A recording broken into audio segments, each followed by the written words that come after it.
Kita mulai ini. Bismillahirrahmanirrahim. Assalamualaikum warahmatullahi wabarakatuh. Innal hamdalillah nahmaduhu wa nasta'inuhu wa nastahdi wa natubu ilaihi wa na'udzu billahi min syururi anfusina wa sayyiati a'malina. May yahdihillahu fala mudhillalah wa may yudlil fala hadiyalah. Asyhadu an la ilaha illallah wahdahu la syarikalah wa asyhadu anna Muhammadan abduhu wa rasuluh. Allahumma sholli wa sallim wa barik ala nabiyyina Muhammadin wa ala alihi wa ashabihi wa man tabi'ahum bi ihsanin ila yaumiddin. Wa qalu subhanaka la ilma lana illa ma 'allamtana innaka antal alimul hakim. Allahumma anfa'ni bima 'allamtani wa 'allimni ma yanfa'uni warzuqni ilman yanfa'uni. Ibu bapak sekalian, para jamaah rahimakumullah, alhamdulillah, marilah senantiasa kita haturkan syukur kita kehadirat Allah subhanahu wa ta'ala. Malam hari ini Allah ta'ala senantiasa berkenan melimpahkan nikmat serta karunia-Nya kepada kita semuanya, sehingga pada malam hari ini kita bisa melanjutkan kajian kita. Masih kita membahas terkait fiqhul munakahat, persoalan-persoalan yang berkaitan dengan perkawinan. Dan beberapa waktu yang lalu kita masih membahas pada persoalan aqdun nikah, yaitu syarat sahnya akad nikah. Salawat dan salam tidak lupa semoga tercurah atas Nabiyuna Muhammad sallallahu alaihi wa alihi wasallam, yang semoga terlimpah pula kepada seluruh keluarganya dan semua umatnya yang senantiasa istiqomah di jalan Allah ini sampai datangnya hari kiamat kelak. Ibu bapak sekalian, ikhwafillah, para jamaah yang dirahmati oleh Allah subhanahu wa ta'ala, pertemuan yang terakhir yaitu kita sampai pada syurut sihatu aqdun nikah, syarat sahnya akad nikah. Dan mohon maaf, beberapa pertemuan kemarin, beberapa kali pertemuan saya tidak bisa hadir karena ada satu dan lain hal yang menyebabkan saya tidak bisa hadir pada kajian ini. Ibu bapak rahimakumullah, kemarin kita bahas asyurutul ula, syarat sahnya akad nikah. Yang pertama adalah adanya izin dari wali mempelai wanita. Jadi syarat akad nikah itu akan menjadi sah, ya, menjadi sah. Syarat pertama adalah adanya izin dari wali mempelai wanita. Sehingga kemarin kita bahas bersama-sama bahwa keberadaan wali dari mempelai wanita ini menjadi syarat mutlak sahnya akad nikah. Ini yang dipegang oleh jumhur salaf dan khalaf, yang dipegang oleh mayoritas di kalangan para ulama, baik para ulama salaf, para ulama tempo dulu, dan para ulama kontemporer, para ulama abad kekinian. Semuanya berpendapat bahwa akad nikah itu harus ada wali dari mempelai wanita. Jika tidak ada wali dari mempelai wanita, maka akad nikahnya tidak sah. Dan ini telah ditunjukkan beberapa dalil-dalil yang sangat kuat. Kemarin dulu kita bahas nas-nas dari Al-Quran yang menjelaskan ya keberadaan atau kewajiban adanya wali dari mempelai wanita. Bahkan itu dipertegas oleh sabda-sabda Nabi, ya, sabda-sabda Rasulullah sallallahu alaihi wasallam terkait penegasan beliau bahwa dalam pernikahan ini harus ada wali dari mempelai wanita. Ibu bapak rahimakumullah, salah satu di antara dalil-dalil yang sangat sharih misalnya, pertama hadis dari Abu Musa, Rasulullah mengatakan la nikaha illa biwaliyin. Tidak dianggap sah pernikahan seseorang kecuali adanya wali. Tidak sah pernikahan seseorang tanpa adanya wali. Sehingga sabda Nabi ini yang menjadi pegangan di antara jumhur mayoritas di kalangan para ulama. Bahkan kemudian dalam hadis yang lain Rasulullah sallallahu alaihi wasallam mengatakan ayyumamra'atan nakahat bi ghairi idni mawaliha fanikahuha batilun salasan. Rasulullah sallallahu alaihi wasallam bahkan pernah bersabda, siapapun dari kalangan para wanita yang melangsungkan pernikahan tanpa adanya izin dari walinya. Jadi ketika ada seorang wanita menikah tanpa izin dari walinya, Rasulullah mengatakan fanikahuha batilun, maka nikahnya ini batil, nikahnya tidak sah. Salasan, dan Nabi mengucapkan ini sampai tiga kali. Dimanapun, kapan saja ada seorang wanita yang melangsungkan pernikahan, perkawinan tanpa izin dari walinya, maka nikahnya adalah batil. Walaha mahruha bima asaba minha. Kemudian mahar yang telah diberikan oleh mempelai laki-laki kepada mempelai perempuan, jika kemudian ya mempelai perempuan itu sudah dikumpuli oleh mempelai laki-laki setelah pernikahannya, maka pernikah atau mahar itu menjadi hak dari wanita itu. Artinya begini, ketika ada pernikahan tanpa adanya wali, maka nikahnya tidak sah. Jika itu telah berlangsung selama kurun waktu tertentu, kemudian kedua mempelai itu telah berkumpul, maka mahar tidak boleh ditarik kembali oleh si laki-laki itu seandainya dalam pernikahan itu tidak ada walinya. Artinya begini, pernikahan mempelai laki-laki dan perempuan tanpa izin wali dan sudah berlangsung 2 bulan, 3 bulan, ternyata baru tahu ternyata pernikahan tanpa wali itu tidak sah, maka pernikahan itu harus dibatalkan. Mahar yang diberikan oleh mempelai laki-laki kepada mempelai perempuan tidak boleh ditarik kembali oleh mempelai laki-laki ketika pernikahan itu menjadi batil, menjadi tidak dilangsungkan.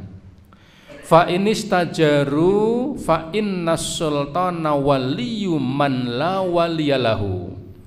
Ketika ada keengganan dari wali terkait pernikahan seorang wanita, ketika ada seorang wanita hendak melangsungkan pernikahan, walinya masih ada, tetapi walinya tidak mau untuk menikahkan. Nah, ini sering terjadi. Ya, sering terjadi di Indonesia. Hal seperti ini beberapa kali terjadi ketika walinya tidak mau menikahkannya karena alasan-alasan yang tidak syar'i tentunya. Karena calon mempelai laki-laki tidak seret, ya. Misalnya mempelai laki-laki itu tingginya kurang 3 cm misalnya. Ya, si wali ini menghendaki anak putrinya dinikahi oleh sosok laki-laki yang tingginya harus 170 cm. Mempelai laki-lakinya hanya 167 cm misalnya, sehingga walinya itu tidak mau menikahkan. Ketika wali itu tidak mau menikahkan, maka sultan, penguasa atau hakim, ini kalau dalam khasanah pernikahan Indonesia, maka hakimlah. Hakim yang ditunjuk itu adalah kepala kantor urusan agama kalau di Indonesia, di kompilasi hukum Islam.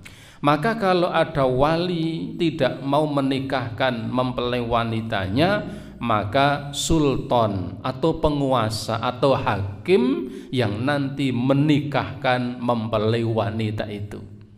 Sehingga wali di sini tidak kemudian bahasa Jawanya mentengkelek. Ya, mentengkelek itu apa? Wis pokoke aku yo iya ora iso, ndak bisa.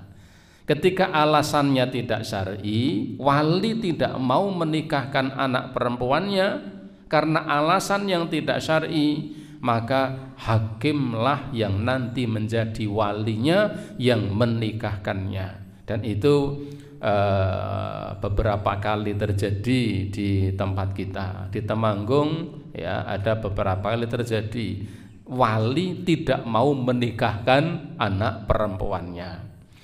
Oleh karenanya Ibu Saudara rahimakumullah, hadis-hadis ini menjadi penjelas bahwa syarat sahnya akad nikah yang pertama adalah adanya izin dari wali mempelai wanita. Dan itu menjadi pendapatnya jumhur ulama, mayoritas di kalangan para ulama, baik ulama salaf, ulama klasik maupun ulama kontemporer. Hanya, wah ini ada catatan, ini mestinya hati-hati untuk kita sikapi.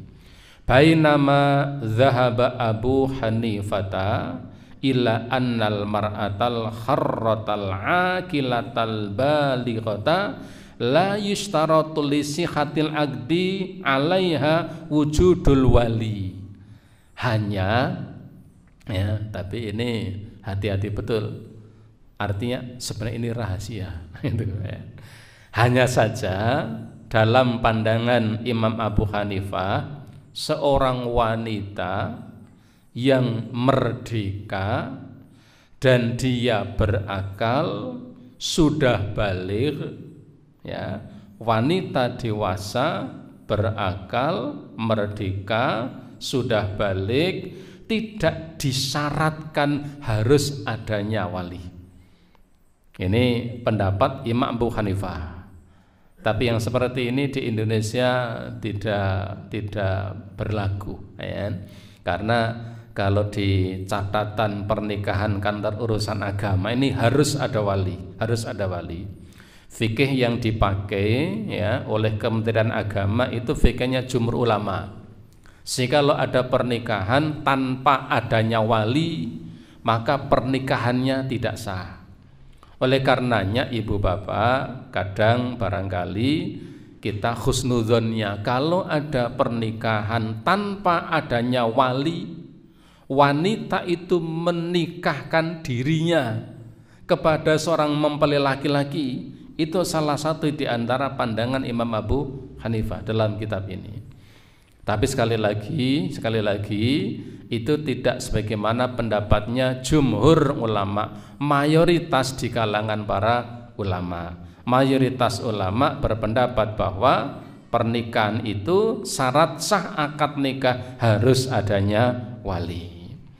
Tetapi ya di sini pengarang kitab ini tetap menjelaskan, tetap menegaskan bahwa yang sahih insyaallah fas-sahih, pendapat yang sahih yang rajih adalah la yajuzu khilafahu annal waliya syartun fi sihhatin nikahi kama dhahaba ilail jamahir wallahu a'lam. Beliau mengatakan pendapat yang benar insyaallah, pendapat yang sahih insyaallah bahwa tidak boleh untuk menyelisihi bahwa keberadaan wali ini menjadi syarat sahnya akad nikah, sebagaimana itu yang menjadi pegangan jumhur mayoritas di kalangan para ulama. Maka kalau di Indonesia ya, jangan coba-coba pernikahan tanpa adanya wali. Meskipun gegei, saya ingin pendapatnya Abu Hanifah, tapi tidak adil. Pendapat Abu Hanifah menikah toh, yang lain enggak ini. Jadi kalau di Indonesia ada yang misalnya seorang wanita ingin menikahkan dirinya kepada seorang mempelai laki-laki tanpa adanya wali, ingin dicatatkan di kantor urusan agama, itu tidak akan terjadi, tidak akan diterima. Karena ketika tidak ada wali, maka hakimlah yang nanti akan menjadi wali yang akan menikahkan mempelai wanita tersebut. Ini ibu sekalian terkait adanya wali ini.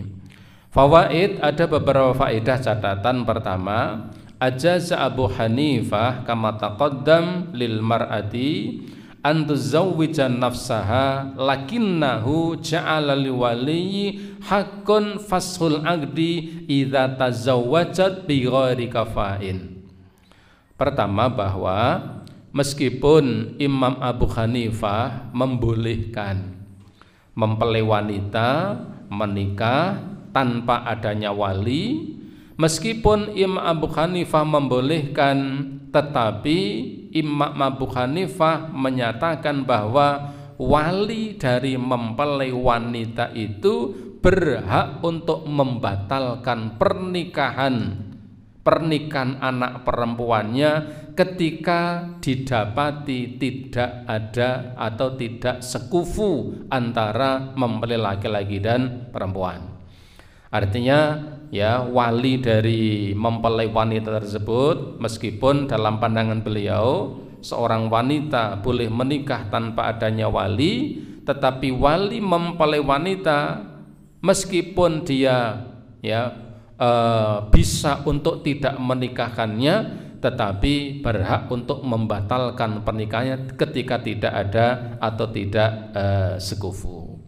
Ini fawaid, catatan-catatan terkait keberadaan wali tadi. Tetapi sekali lagi, jumhur ulama, mayoritas di kalangan para ulama, baik ulama klasik, ulama khalaf maupun ulama kontemporer, tetap mensyaratkan bahwa sahnya akad nikah itu harus adanya wali dari mempelai perempuan. Ibu bapak para jamaah rahimakumullah, selanjutnya yang ketiga, laisa lil waliyyi ijbarul mar'atal balighata 'ala zawaj. Meskipun pernikahan, syarat akad nikah itu, syarat sahnya akad nikah itu harus adanya wali, tetapi ada catatan yang perlu untuk kita pegangi, bahwa seorang wali tidak boleh memaksa wanita yang ada di bawah kewaliannya untuk menikah dengan seorang laki-laki.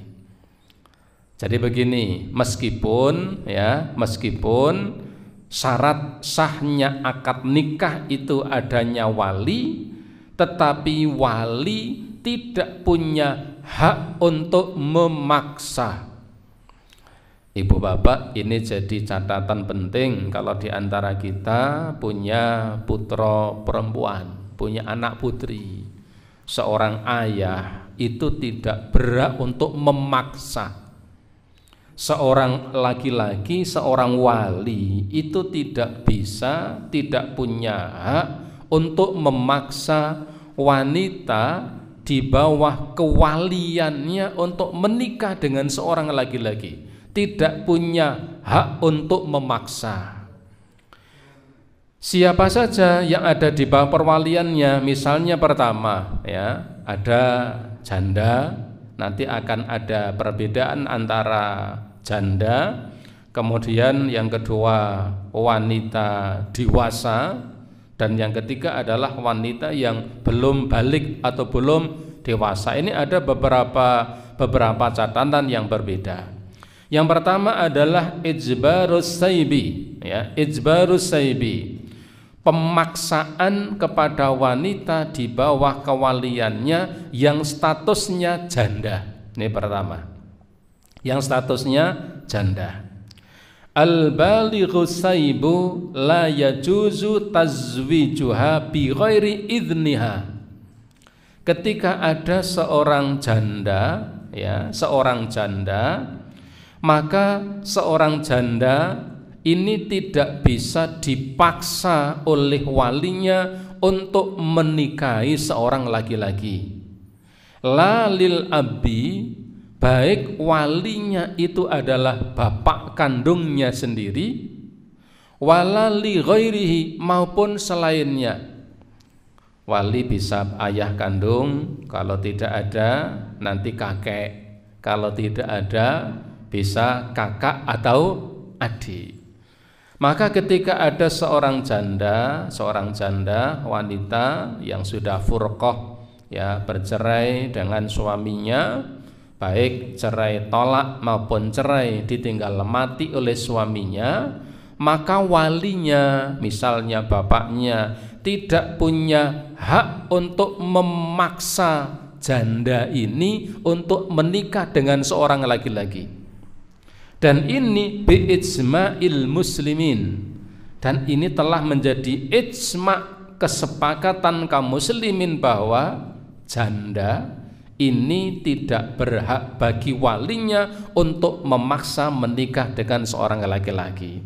Atau dengan kata lain, seorang wali ini tidak berhak untuk memaksa di bawah kewaliannya. Pertama adalah janda.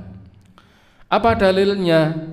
Wa mimma yadullu ala dzalik, di antara dalil-dalilnya adalah pertama hadis Khonsa binti Khodam al-Ansariyah. Yang pertama adalah hadis Khonsa binti Khodam al-Ansariyah. Ini disebutkan dalam Sahih Bukhari, ya, Abu Dawud dan Imam Nasai serta Ibnu Majah. Dikatakan bahwa ada seorang wanita, ya, Khonsa binti Khodam al-Ansariyah, dia mengatakan anna abaha zawwajaha, bahwa bapaknya, orang tuanya telah menikahkan ia dengan seorang laki-laki. Wahiyya thayyibun, sementara dia adalah seorang janda. Jadi janda ini dipaksa oleh bapaknya untuk menikah dengan seorang laki-laki, ya. Fakarohat, sementara janda ini tidak mau, ya, dengan wanita, dengan laki-laki pilihan bapaknya ini. Jadi si janda ini dipaksa oleh bapaknya untuk menikah dengan seorang laki-laki, dalam keadaan janda ini tidak mau, enggan, bahasa kitanya ndak seneng, ndak cocok sama sekali, tidak cocok. Oleh karenanya fa'atat Rasulullah sallallahu alaihi wasallam, maka si wanita ini, janda ini mendatangi Nabi sallallahu alaihi wasallam lalu menceritakan bahwa janda ini dipaksa oleh bapaknya untuk menikah dengan seorang laki-laki. Ketika ia mendatangi Nabi sallallahu alaihi wasallam, faradda nikahaha, maka Nabi pun menolak pernikahannya. Rasulullah menolak pernikahannya, artinya pernikahan janda ini yang dipaksa oleh walinya, dinyatakan oleh Nabi pernikahannya batal. Pernikahannya batal. Ini seorang janda. Yang kedua, hadis dari Abu Hurairah radhiyallahu anhu, ya, bahwa Nabi sallallahu alaihi wasallam pernah bersabda, la tunkahul ayyimu hatta tustamara. Seorang janda tidak boleh untuk dinikahkan oleh walinya hatta tustamara, hingga janda itu dimintai pendapatnya. Jadi kalau janda ini punya bergaining, ya, jadi punya posisi, punya hak, ya, artinya bapaknya atau walinya ini tidak bisa memaksanya. Nabi sampai mengatakan la tungkahul ayyimu hatta tustamara. Seorang janda tidak boleh dinikahkan oleh walinya hatta tustamara, hingga ia dimintai pendapatnya. Sampeyan tak nikah kae gelem apa ora? Mboten kudu gelem, ndak bisa, ya, tidak bisa memaksa. Wala tunkahul bikra hatta tustadzana. Sementara seorang wanita bikra, ya, seorang wanita perawan yang bukan janda, ini tidak boleh dinikahkan oleh walinya hatta tustadzana, hingga dimintai izinnya. Nah, jadi ada beda status. Kata Nabi, seorang janda tidak boleh dinikahkan oleh walinya tanpa meminta pendapatnya tadi, ya. Adapun seorang yang masih gadis tidak boleh dinikahkan kecuali atas izinnya. Qalu, mereka berkata, ya Rasulullah, wa kaifa idnaha? Ya Rasulullah, kalau gadis, kalau janda jelas tidak boleh dinikahkan kecuali dimintai pendapatnya.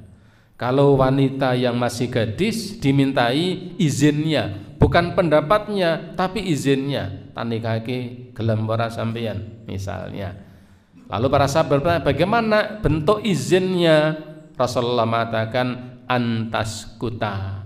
Tanda izinnya adalah kalau wanita itu mau, kalau gadis itu mau, tanda izinnya adalah ketika dia ditawari menikah, dia diam. Nek meneng berarti gelem, setuju. Itu. Ya, nek gelem berarti, kalau diam berarti setuju. Karena kalau dia tidak setuju berarti dia akan mengatakan tidak. Jadi Nabi mengatakan begitu, seorang janda tidak boleh dinikahkan hingga dimintai pendapatnya. Kalau gadis tidak boleh dinikahkan hingga dimintai izinnya. Bagaimana tanda kalau gadis itu dinikahkan dia mau? Kata Nabi, ya, dengan diamnya itu berarti dia mau. Ya, gadis kalau ditawari nikah sama walinya, kalau mau dia diam, paling jendik sing utik-utik, ya, jadi jarinya yang bergerak-gerak, ya, tapi lisannya diam. Yang ketiga, hadis Ibnu Abbas, hadis dari Ibnu Abbas, bahwa Rasulullah mengatakan laisa lil waliyyi ma'athaibi amron. Seorang wali tidak punya kuasa atas seorang janda meskipun ia ada di bawah kewaliannya. Jadi kalau ada seorang laki-laki, seorang bapak punya anak perempuan yang sudah menjanda, memang wali ini, orang tua ini tidak punya hak untuk memaksa. Tidak ada hak bagi seorang wali atas janda yang di bawah kewaliannya untuk memaksa. Wal yatimatu tustamara, dan yatimah, ya, yatimah anak perempuan yatim yang diasuh, yang sudah dewasa, maka ia pun juga dimintai pendapatnya, tidak bisa dipaksa. Ya, karena itu memang bukan anak sendiri tapi anak asuh. Seorang wanita yatim yang diasuh oleh seseorang, maka yang mengasuh itu ketika akan menikahkan anak yatim ini pun juga dimintai pendapatnya. Wasumtuha iqraruhuma, diiqraraha, diamnya anak yatim ketika akan dinikahkan itu adalah tanda kalau dia setuju dengan apa yang diinginkan oleh walinya. Ibu bapak, ada catatan penting. Al-ula, ya, al-ula man zalata baqarataha bizina fahiya katsaibi fiz zawaj. Pertama, seorang wanita yang telah hilang keperawanannya karena ia berzina, maka statusnya seperti seorang janda. Nah, ini catatan beliau. Fala yajuzu liwaliha ayyajbaraha ayyujbiraha 'alan nikah. Maka walinya tidak bisa memaksa anak gadisnya yang sudah hilang keperawanannya itu untuk menikah. Wa hadza madzhab Syafi'i wa Ahmad wa sahibai Abi Hanifah. Ini pendapatnya Imam Syafi'i, Imam Ahmad, dan juga ya sahibai Abi Hanifah, yaitu kedua teman sahabat, ya, sahabatnya Imam Abu Hanifah. Hanya ini juga menjadi hal yang muskilah juga tempat kita, karena ada kalanya gadis sudah tidak perawan, tidak diketahui oleh orang tuanya, oleh walinya. Kalau beliau mengatakan begitu, seorang wanita yang telah hilang keperawanannya karena berzina, maka dia seperti janda. Walinya tidak boleh memaksanya untuk menikah dengan seorang laki-laki. Wa madzhabu Abu Hanifah nafsa wa Malik anakal bikri. Ya, adapun kalau pendapatnya Imam Abu Hanifah dan Imam Malik, statusnya dia tidak seperti janda, tetapi tetap seperti seorang gadis. Nah, ini perbedaan pendapat di kalangan para ulama.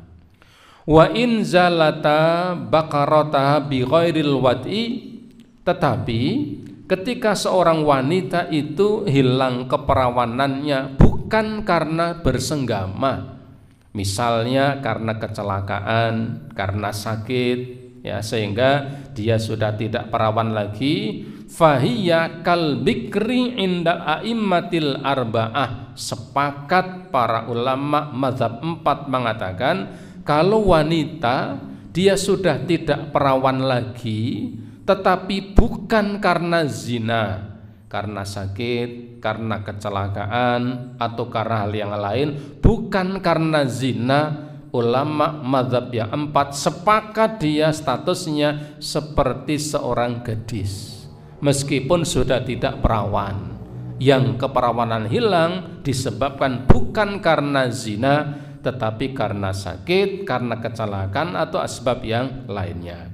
Tetapi kalau karena zina, ya, keperawanannya hilang karena zina, maka kalau menurut Imam Syafi'i dan Imam Ahmad, dia dihukumi seperti seorang janda, sehingga walinya tidak punya hak untuk memaksa menikah dengan seorang laki-laki. Atsaniyah, idza zawwajal waliyu thaybi bi ghairi idniha thumma ajazatul aqdi fal aqdu sahih la yuhtaju ilal istinafi min hadmin jadidin. Yang kedua, jika seorang wali menikahkan anaknya perempuannya yang janda tanpa meminta pendapatnya, toko-toko, tapi itu di tempat kita sangat tidak mungkin terjadi, ya, sangat tidak mungkin terjadi. Kalau ada seorang wali kemudian memaksa seorang wanita, ya, yang sudah janda di bawah kewaliannya untuk menikah dengan seorang laki-laki, dan ternyata si wanita ini, ya, suka dengan dengan mempelai laki-laki ini. Ada seorang wali, dia punya anak misalnya sudah janda. Lalu wali ini memaksa anak yang janda ini menikah dengan seseorang. Mestinya tidak boleh. Tetapi ternyata si perempuan ini dia suka. Dipaksa, jebolane cocok ya, 99%. Maka nikahnya tetap sah dan tidak perlu diulangi akad nikah. Nikahnya tetap sah dan tidak perlu diulangi akad nikahnya. Sementara kalau seorang wali memaksa anaknya yang sudah janda ini menikah dalam kondisi anaknya ini tidak suka, tidak sreg, maka nikahnya bisa dibatalkan. Ini dalam perspektif agama. Oleh karenanya biasanya petugas pencatat nikah itu teliti hal-hal yang seperti itu.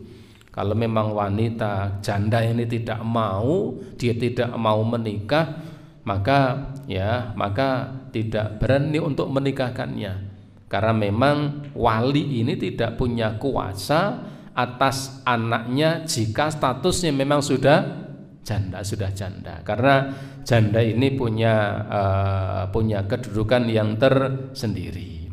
Ini yang pertama. Yang kedua, ijbarul bikril balighah. Bagaimana kalau wanita di bawah kewalian itu adalah anak gadis?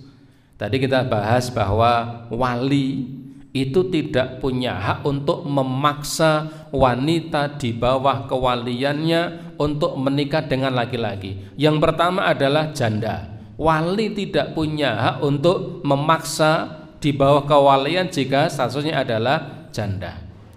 Yang kedua adalah bikrul balighah, anak gadis bukan janda tetapi dia sudah balik. Bagaimana hukum seorang wali memaksa anak gadis yang sudah balik untuk menikah dengan seorang laki-laki? Ikhtalafal ulama'u fil bikril balighatil aqilati hal liwaliya ijbaruha.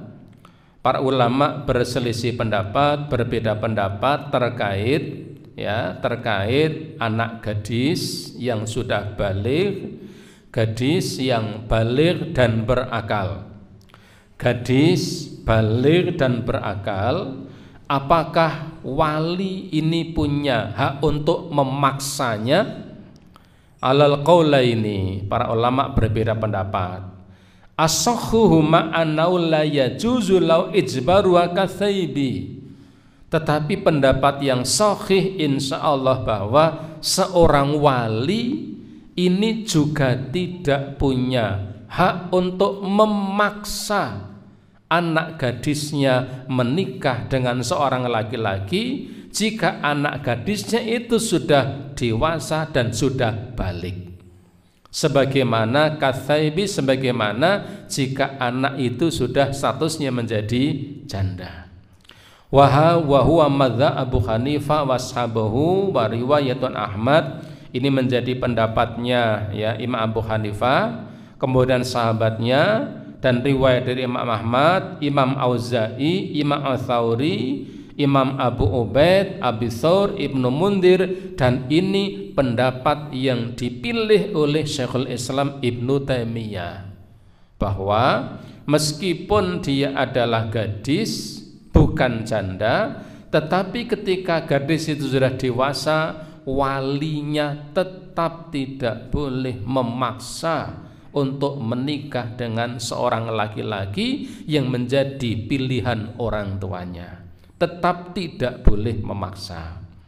Ini pendapat ini yang dipilih oleh Syekhul Islam Ibnu Taimiyah. Jadi sama sebagaimana ketika wanita di bawah kewalian ini adalah seorang janda. Dalilnya apa? Pertama, hadis Ibnu Abbas ya, hadis dari Ibnu Abbas dikatakan bahwa anna jariyata bikron atat Nabi sallallahu alaihi wasallam, bahwasanya ada seorang jariyah, seorang wanita bikron, masih gadis ya, datang menemui Nabi sallallahu alaihi wasallam, fadzakarat lahu anna abaha zawwajaha wa hiya karihah. Ada seorang wanita, seorang gadis datang menemui Rasulullah, lalu dia menceritakan bahwa dia dipaksa oleh bapaknya, ya, dipaksa oleh bapaknya menikah dengan seorang laki-laki. Dalam kondisi gadis ini tidak mau, dia tidak mau menikah dengan seorang laki-laki, dengan fulan, tapi dipaksa oleh bapaknya. Bapaknya memaksa anak gadis ini menikah dengan seorang laki-laki. Gadis ini pun dia tidak suka, tidak serg sama sekali. Kita bisa bayangkan kalau kemudian tidak serg, tidak suka sama sekali, bagaimana nanti akan membentuk keluarga yang sakinah. Itu jadi catatan penting, ya. Meskipun ada kata-kata Jawa, ya, apa itu? Witing apa? Trisno jalaran mergo kulino. Itu kan kata-kata bisa ya bisa ndak. Tetapi kalau tidak suka, betul-betul tidak suka, kok dipaksa menikah, wah itu sulit untuk mendapatkan sakinah. Maka si gadis ini datang menemui Nabi, menceritakan bahwa dia dipaksa oleh bapaknya untuk menikah dengan laki-laki pilihan bapaknya. Fakhayyarahan Nabi. Lalu Rasulullah pun memberikan pilihan kepada gadis tadi, memilih antara akan tetap meneruskannya atau ingin membatalkannya. Jadi Nabi memberikan pilihan kepada gadis tadi. Kalau memang ingin tetap melanjutkan pernikahannya, silahkan. Tetapi kalau ingin membatalkannya, ya, ingin tidak meneruskannya, itu pun kemudian diberi keleluasaan oleh Nabi Shallallahu Alaihi Wasallam. Wa nahwi min hadis Jabir, ya, hadis yang serupa dari Jabir dikatakan hampir sama, ceritanya sama. Ada seorang gadis, ya, beberapa waktu yang lalu dinikahkan oleh bapaknya, dipaksa. Dalam keadaan gadis ini tidak suka dengan laki-laki yang menjadi pilihan bapaknya. Dia pun datang kepada Nabi. Di riwayat yang kedua ini, fafarraqa bainahuma. Lalu Nabi pun memisahkan di antara keduanya, sehingga kedua ini, ya, pernikahannya dibatalkan dan tidak diteruskan. Baik, kita jeda azan Isya dulu. Baik, kita lanjutkan. Jadi dalil yang pertama adalah itu. Dalil yang kedua, sabda Nabi sallallahu alaihi wasallam, wala tungkahul bikra hatta tusta'dzana. Seorang gadis tidak boleh dinikahkan oleh orang tuanya, oleh walinya, kecuali atas izinnya. Kalimat atas izinnya ini dimaknai oleh para ulama, berarti kalau itu memang seorang gadis dinikahkan oleh walinya atas izinnya, berarti memaksanya tetap tidak diperbolehkan. Ini dalil yang kedua. Yang ketiga, wali anna tasarruful wali fi butni waliyatihi katasarrufihi fi maliha. Pada dasarnya perbuatan wali, ya, perbuatan wali atas kehormatan anak gadisnya ini sebagaimana perbuatan wali atas harta yang dimiliki oleh anak gadisnya itu. Saya ulangi, perbuatan wali kepada kehormatan anak gadisnya ini sebagaimana perbuatan wali atas harta yang dimiliki oleh anak gadisnya. Fakama la yatasarrafu fi maliha idza kanat rasida illa biidniha.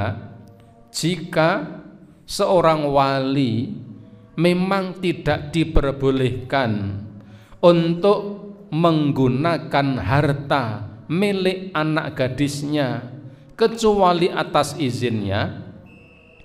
Jadi seorang wali itu tidak boleh menggunakan harta milik anak gadisnya kecuali yaitu atas seizinnya. Ketika urusan harta saja tidak diperbolehkan, wa bud'iha a'dhamu min maliha, maka urusan kehormatan itu jauh lebih besar dibanding urusan hartanya. Ini pendekatan logika, akal. Jadi seorang wali itu tidak diperbolehkan untuk semena-mena menggunakan harta yang dimiliki oleh anak gadisnya. Seorang wali punya anak gadis, kebetulan dia sudah bekerja dan memiliki harta yang banyak. Wali ini tidak boleh ikut campur tangan ya menggunakan harta milik anak gadisnya. Ini tidak diperbolehkan. Kalau ingin menggunakan campur tangan pada harta anak gadisnya saja tidak diperbolehkan, apalagi urusan kehormatan. Kehormatan jauh lebih utama, lebih tinggi kedudukannya dibanding sekedar hartanya.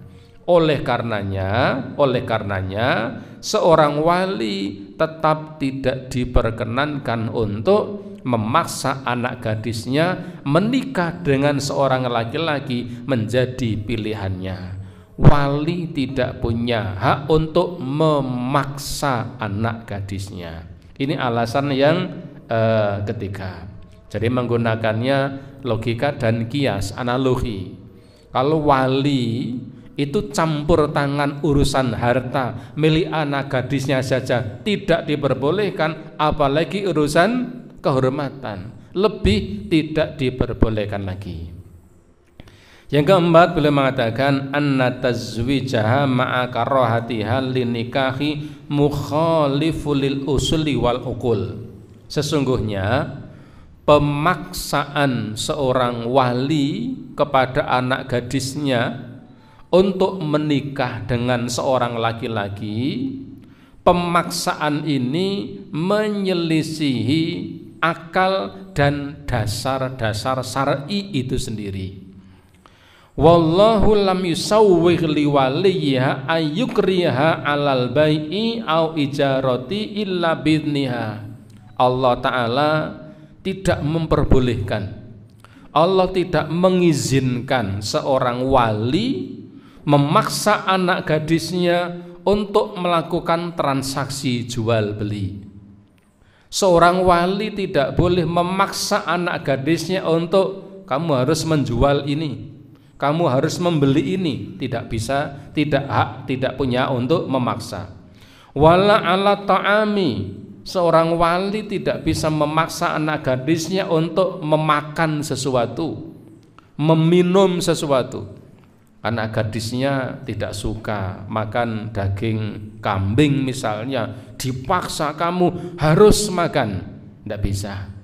Dipaksa untuk minum sesuatu, anak gadisnya tidak suka kopi pahit, harus minum kopi pahit, tidak punya hak. Demikian juga walal libasi wala turidu, demikian juga tidak boleh memaksa untuk memakai ini, memakan ini, meminum ini. Tidak boleh memaksakan sesuatu kepada anaknya. Lalu kalau hal-hal yang ringan saja tidak diperbolehkan, bagaimana urusan kehormatan terkait pilihan bapaknya yang harus diikuti oleh anaknya. Oleh karenanya dalam kondisi seperti ini, hikmah di antara hikmah pernikahan itu adalah untuk mewujudkan mawaddah warahmah, kecintaan dan kasih sayang. Kalau itu berasal dari paksaan, maka kemungkinan kecil mawaddah warahmah itu bisa diraih pada pasangan anak gadisnya dengan laki-laki yang menjadi pilihan orang tuanya. Oleh karenanya meskipun anaknya itu adalah gadis, jika sudah dewasa maka wali tidak boleh memaksanya untuk menikah dengan laki-laki yang menjadi pilihan orang tuanya. Faidah hadza idza kanal wali huwal abu wawil jaddi.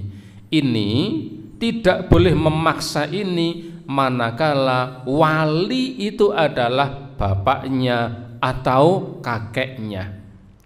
Yang tidak boleh memaksa ini adalah bapaknya atau kakeknya. Jika bapaknya dan kakeknya saja tidak boleh memaksa anak gadisnya untuk menikah dengan seorang laki-laki, ya, maka fa in kanal wali ghairihima ka akhiha aw ammiha faqad naqala Syaikhul Islam Ibnu Taimiyah ala annal birru balik laisa li ghairil abwal jadi tazwija biduni idniha.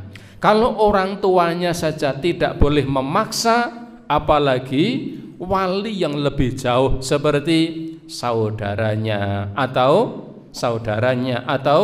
misalnya pamannya atau yang lain yang lebih jauh. Kalau bapaknya yang memang secara nasab dia adalah bapaknya, itu saja tidak boleh memaksa anak gadisnya, apalagi jika wali itu hanya saudaranya atau kemudian pamannya.